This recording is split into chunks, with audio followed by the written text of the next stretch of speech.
Hello there guys and welcome back to the channel. So today is a couple days overdue rank up video.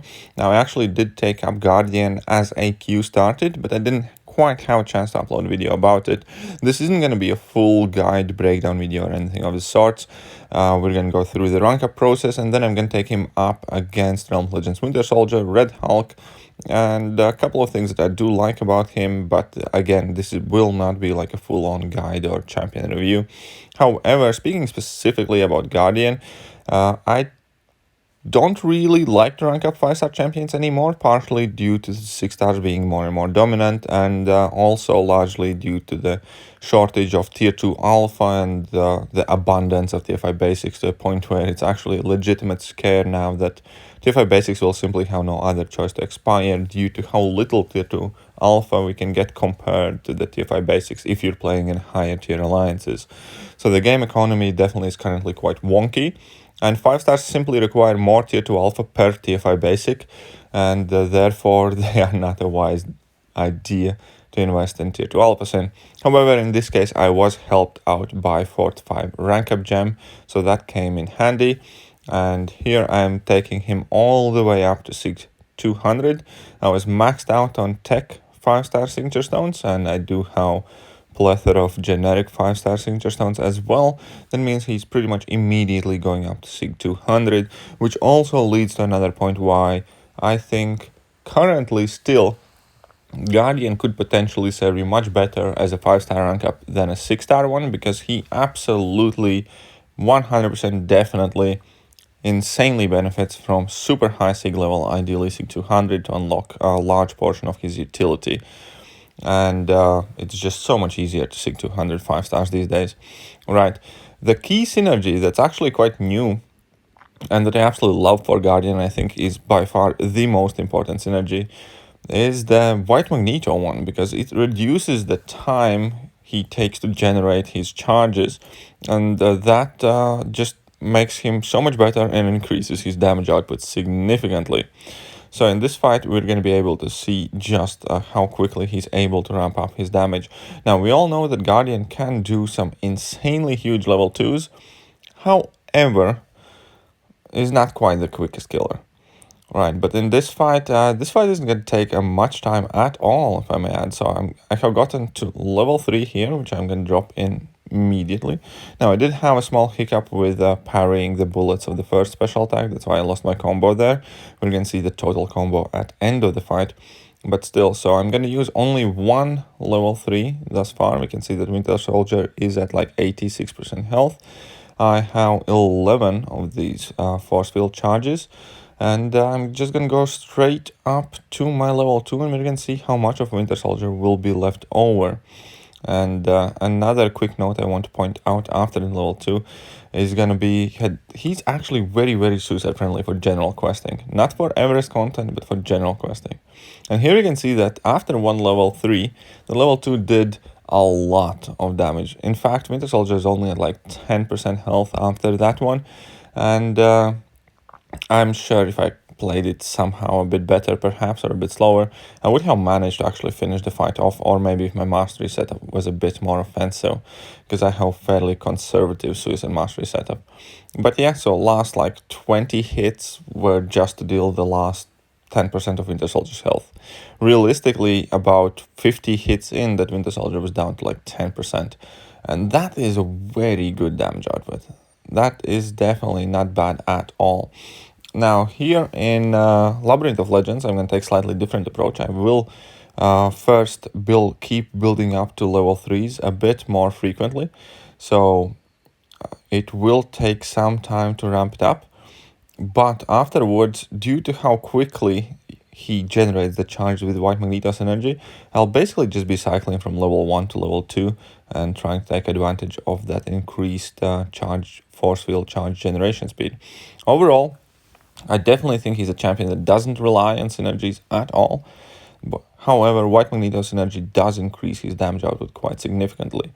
Obviously, Guardian has also the benefit of being one of those champions that's just helpful to have, period. Because whenever he is on your team, you get significantly increased perfect block chance, I think, or block proficiency. That makes every single champion that you're using significantly tankier. And there is a ton of utility that I will be trying to showcase in full-on Guardian review video, with him not critting, with him having access to shock damage, with him having armor up buff, with him being an absolute tank, with him having safety net of special attacks that is quite reliable against specific matchups, increased chances of power gain, so on and so forth. The guy has just so much going on for him that I definitely knew it's only a matter of time since until I rank him up, and I had actually been saying that I will rank him up for a while. I just kind of wanted to wait for an appropriate moment, and it just so fit that I figured that I'll try using him for AQ, and that kind of like prompted me to rank him up quite randomly just for that AQ. And well, not just for the AQ, but that was kind of like the final reasoning why to do it then and there. I was always going to rank him up.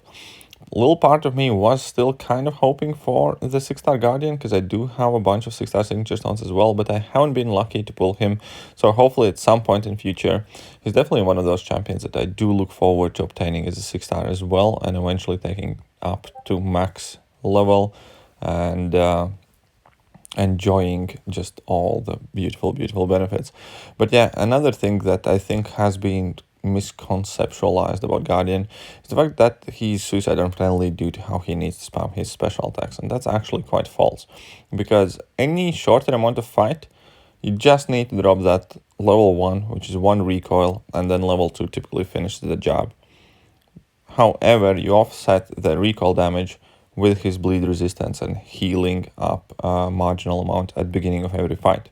Any medium level fight, you'll want to drop 1 level 2 and 1 level 3 and then go for the level 2. So there you go. You don't really have to deal with recoil, and he heals from bleed, and for general questing, he definitely is a suicide friendly champion, and the increase in damage output, in my opinion, significantly helps him as well, just to be so much more effective. But right now we are about to go for a level 2. So he drops his level 1, I do parry the second part of it to gain some amount of power. I'm gonna drop my level 2, and that definitely does deal quite significant amount of damage, plus that shock was quite nasty as well right there. And we're gonna see that there's actually gonna be a sizable power string damage, I think, in this case. There we go, because if you place a debuff with Mr. Fantastic Synergy, it kind of reads your current attack right there, and the debuffs placed during a level 2. And that level 2 has significantly increased attack based on your charges. So it's just like another very neat and interesting interaction with Mr. Fantastic Synergy for science and tech champions, that you can potentially also place like a massive power sting on opponents. Just wanted to point that out there. But other than that, now I'm done kind of like building up to my level 3s. I'm just going to be going to my level 1s and shooting down level 2s. Now, obviously, that's significantly less quote-unquote suicide friendly, but again, this is a different piece of content, and I just wanted to showcase how much damage you can actually do with that one level 1 and then going into level 2. There are some big numbers in play. And yeah, I also find quite enjoyable using this guy, again, partially due to the fact that he's so tanky. He can take like a lot of block damage, he has a lot of resistances, crit resistances, so on and so forth. So again, the plan from this point forward in the fight, and the fight is actually going to go significantly quicker past this point, is just go for level 1s and level 2s. Thanks to Mole-Man and White Magneto synergies, he does gain kind of like his initial charges quicker. Mole-Man synergy basically gives him additional charge whenever he would gain his first one. Magneto one makes sure that he gains charges 3.5 seconds quicker overall. And then all that stuff combined with extra charges from level 1 straight into level 2 gives me respectable amount of charges for my level 2 to do significant amount of damage. So you can see here again, we're 183 hits in, he's at 31%, and my only setup for this level 2 will have been that one level 2. And again, he's down to 20%. It is a lot of damage when you put it in perspective of 1.5 million. And that powers thing is quite juicy afterwards as well. So it is definitely like a quicker way how to run him, to go from level 1s into level 2s if you have these synergies. Because that kind of like quite significantly improves his like initial ramp up for his first charges. And again, 207 hits. We are closing in towards the end of the fight. But as I said, do not consider this as some sort of guide or review about Guardian. Overall, I do like this champion quite a lot. I do value him quite highly. I think he's one of the better champions released this year. And yeah, I look forward to testing him more, using him more, learning more about him. But as I'm saying that, I hope you guys have enjoyed today's video. And if you have, hit that like button, hit that sub button, hit all the good buttons. And stay notified for more interesting and exciting content. That is me done, and I'm going to catch you guys soon. See ya.